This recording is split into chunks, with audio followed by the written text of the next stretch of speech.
Buenas, vamos a pintar gotas con transparencia. Para esto vamos a poner cinta de papel en nuestra hoja para que quede sujeta a la mesa o tabla o lo que vayamos a utilizar. Y vamos a haber reservado un pedazo de la misma hoja para hacer las pruebas de color y humedad. Recuerden que es importante que las pruebas las hagamos en la misma hoja porque si no las pruebas no van a ser iguales a lo que estemos pintando en nuestra obra. Vamos a tener dos opciones. La opción 1 con líquido de enmascarar y la opción 2 sin el líquido. Ahora les explico para qué es. Vamos a hacer las pruebas de color en nuestra hojita.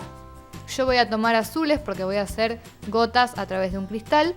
Y vamos a elegir un azul más oscuro y uno más clarito que no sea el mismo para dar la profundidad. Este es el líquido enmascarador que sirve para reservar zonas blancas en la hoja sin tener que preocuparnos por si estamos pintando por encima o no. Vamos a hacer las gotitas con un lápiz o portaminas.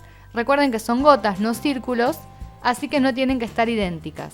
El líquido de enmascarar se coloca apoyando, no arrastrando el líquido, porque si no después no lo podemos despegar. El pincel se lava automáticamente después de usarlo y cuando terminamos secamos con secador de pelo si tenemos y si no lo dejamos secar en algún lugar seco de la casa o al sol.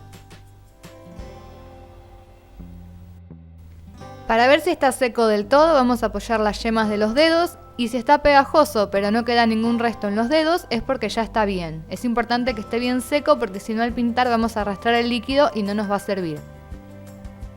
Vamos a agarrar un amarillo un poco ocre para la parte superior y vamos a agregar azul ultramar y algunas manchas de azul más oscuro, algún petróleo o con gris paine para que sea más interesante la imagen. Vamos a hacer lo mismo en la parte de abajo, utilizo un azul ultramar, hago un degradé y vamos a dejar secar o secar con secador de pelo, lo que ustedes prefieran, depende del apuro y lo que quieran que suceda con la hoja. Ya les comenté que si dejan secar solo también la acuarela sigue trabajando, pero a veces no es necesario. Con una goma de borrar vamos a levantar todo el líquido enmascarador, ven que ahí quedó las partes blancas, quedaron perfectas. Vamos a utilizar un azul bien oscuro para la parte superior de las gotitas, es la parte más oscura, es donde no le da luz. Hacemos lo mismo en los dos ejercicios, ven que es un poquito, es como un acento que ponemos en la gota. En paralelo voy a ir dibujándoles una hoja y pintándola para que puedan probar también una gota en algún otro elemento. En este caso la gota va a tener que ser del tono que estén pintando la hoja o el objeto que sea.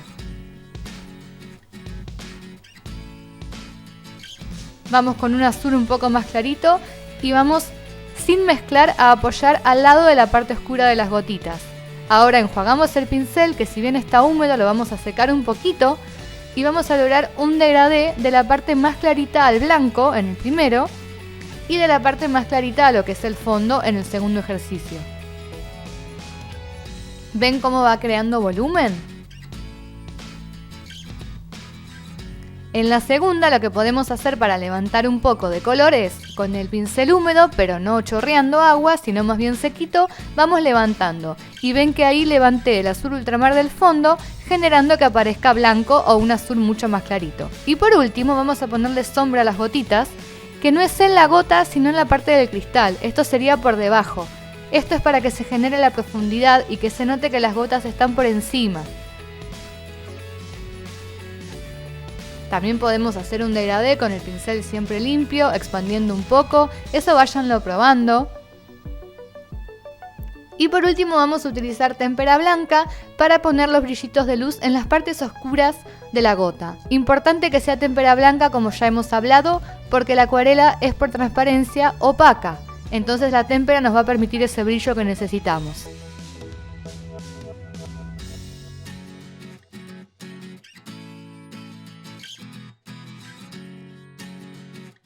En la hoja vamos a hacer lo mismo. Vamos a, con un pincel limpio y húmedo, levantar un poco para que sea más clarito. Vamos a ponerle alrededor un poco de ese verde bien oscuro, como una semiesfera, marcando la semiesfera, para que dé la profundidad y la sombra. Y por último le agregamos la puntita de témpera blanca para darle el brillo a la hoja.